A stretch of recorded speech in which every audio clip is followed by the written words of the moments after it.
Good morning বন্ধুরা, আজও আমি কাজে বেরিয়ে পড়েছি। আমার কিন্তু কাজ ছিল না, সকাল থেকে বৃষ্টি হয়েই যাচ্ছে কি করব বুঝতে পারছিলাম না। তো এই দাদা বাড়িতে এসছে খেতে, অমনি আমি দাদার গাড়িতে করে চলে এসেছি। এখন আমি এই আইডিয়াল থেকে বেরিয়ে যাচ্ছি লোহারুকা গ্রিন হাইটসে। দিদি ওদিক ফোন করেই যাচ্ছে কারণ পুজো দিতে বসবে দিদি, ওই জন্য। তো আমি 211 দিয়ে যাওয়ার সময় দেখো এইটা এসে দোকানে, কত সুন্দর মন্দির এখানে, বেশ ভালোই লাগে না দেখতে। কার কার ঘরে আছে জানিও, আমার ঘরে তো একটা আছে, অনেক ছোট্ট। আমি অনেক কষ্ট করে ওটা কিনেছিলাম দাদা যখন BSNL অফিসে জব করতো। 20 টাকা না 50 টাকা করে জমিয়ে 2100 টাকা হয়েছিল, সেই টাকা দিয়ে কেনা হয়েছিল। তো এই যে দিদির ফ্ল্যাটে এসে গেছি, লোহারুকা গ্রিন হাইটস। তো এটাই বলছিলাম যে আমি 3 মিনিটের মধ্যে আইডিয়াল থেকে চলে এসেছি। এখন লিফটে এসে মানে এই নিঃশ্বাসটা ছাড়লাম। আজকে শ্যাম্পু করেছিলাম, মাথা টাথা কিচ্ছু আশ্রায়নি ওইভাবে। 10 মিনিটের মধ্যে রেডি হয়ে দাদা লাঞ্চ করলো, তখনই বেরিয়ে পড়েছি।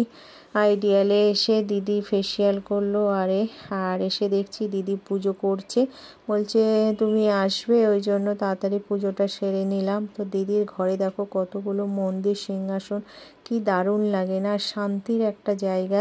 তো এখানে বজরংবলী আছে, মা দুর্গা আছে, লোকনাথ বাবা আছে। দিদি ভীষণ লোকনাথ বাবার ভক্ত, তার লোকনাথ মন্দির বেশ অনেক বড় লোকনাথ বাবা আছে। আর এই ব্যালকনিতে এসে আমি সুন্দর করে একটা ভিডিও করে নিচ্ছি, পুরো নিউ টাউনটা দেখা যাচ্ছে।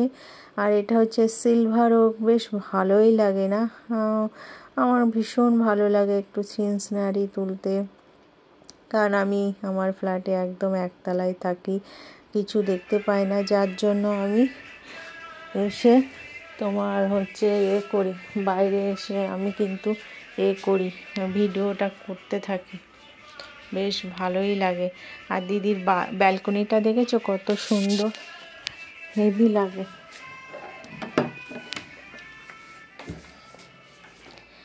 একটু সেলফিও নিচ্ছিলাম, ভিডিও করছিলাম, বেশ ভালোই লাগছিল। আর এই যে কাজ শেষ হয়ে গেছে, এখন বাড়ি যাচ্ছি। তো এখনও অন্ধকার হয়নি, জাস্ট এই মানে ঘোর হয়ে এসছে, তো বেশ ভালোই লাগছে। তোমাদের কেমন লাগছে একটু প্লিজ কমেন্ট করে জানিও, তাহলে এই টাইপসের কিছু ভিডিও আমি শেয়ার করতে পারবো তোমাদেরকে।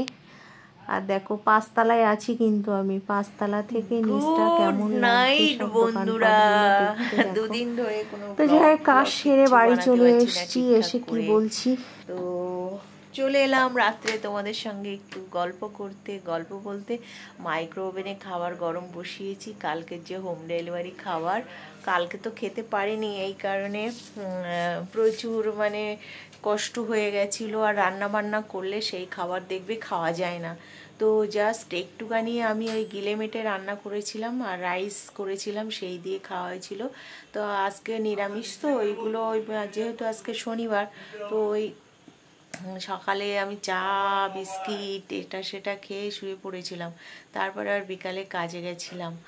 আর এখন সেগুলো গরম করছি, ছেলে খেয়েছিল আলুর দম দিয়ে, আমি বললাম নিরামিষটাই খাবে, চিকেন খাবে না।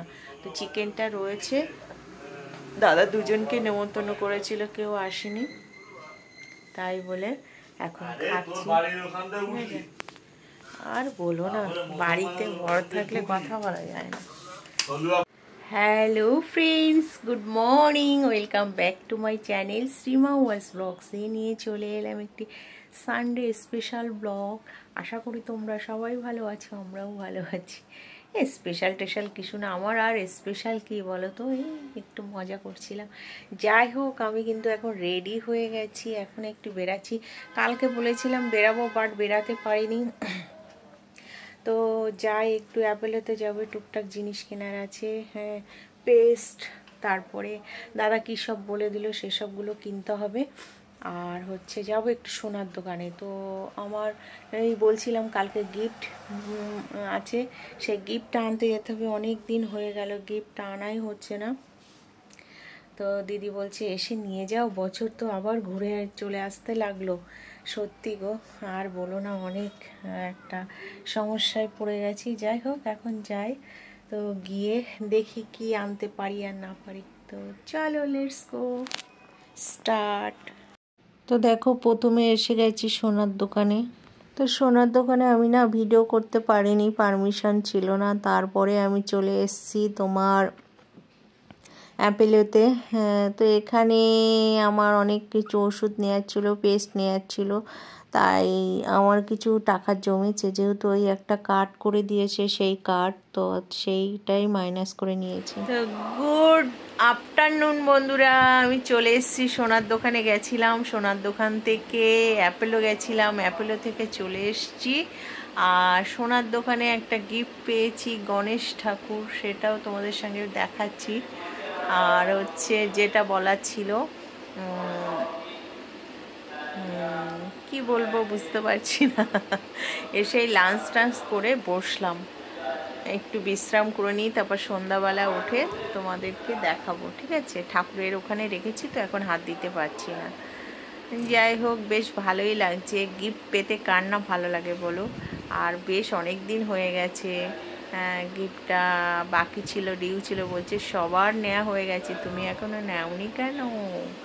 আমি বললাম দিদি একদম টাইম পাই না, তাই অনেক দিন পরে এলাম, তো পরে আসছি আবার। তো চলে এসেছি রান্নাঘরে। রান্নাঘরে এসে চা বসিয়ে দিয়েছি, বাট তোমাদের সঙ্গে ভয়েস দিতে হচ্ছে এই কারণে, খুব জোর মাইক চলছে আর চিৎকার চেঁচামেচি হচ্ছে, যার জন্য ভয়েস দিতে হচ্ছে। এটাই বলছিলাম, সকাল থেকে কোনো ব্লগ করতে পারিনি। আর এদিকে দেখো আমার চাও ফুটে গেছে, অনেকক্ষণ বসিয়েছিলাম। আজকে একটু কম দুধেই চা করেছি, কারণ হচ্ছে দুধ ছিল না আর দাদা খাবে না, ওই জন্য আমি একা খাবো বলে কম দুধেই চা করেছি। আর এদিক বৃষ্টি অনর্গল হয়েই যাচ্ছে। এটা কিন্তু আমার রান্নাঘরের জানলা দিয়ে, দেখো তো সব ঘর দিয়ে আমার জানলা দেখা যায়। বৃষ্টি ওই সোজা ওইদিকে একটা রাস্তা আছে, ওই রাস্তা দিয়েও মেন রাস্তায় ওঠা যায়, পেছন দিকে 211 দিকে যাওয়া যায়, সব রাস্তায় যাওয়া যায়। তো আমার সব 3-4 দিকেই রাস্তা আছে, কোনো দিকে অসুবিধা হয় না, যেদিকে ইচ্ছা হয় যাওয়া যায়। তো চাটা ফুটে গেছে, এবার ঢেলে নিচ্ছি, আমি একাই খাবো। আর এদিকে আজকে রক্তদান শিবির হচ্ছে, বুঝেছো, যার জন্য এত লোকজন, গাড়ি ঘোড়ার আওয়াজ, আমার এইখানে প্রচুর আওয়াজ, গাড়ির আওয়াজ, গাড়ি রাস্তার পাশে না, তো এখনও বৃষ্টি হয়েই যাচ্ছে। সবাই ভালো থেকো, সুস্থ থেকো। আর কি বলবো, ভালো থাকাটা খুবই জরুরি, কিন্তু মানুষ আর ভালো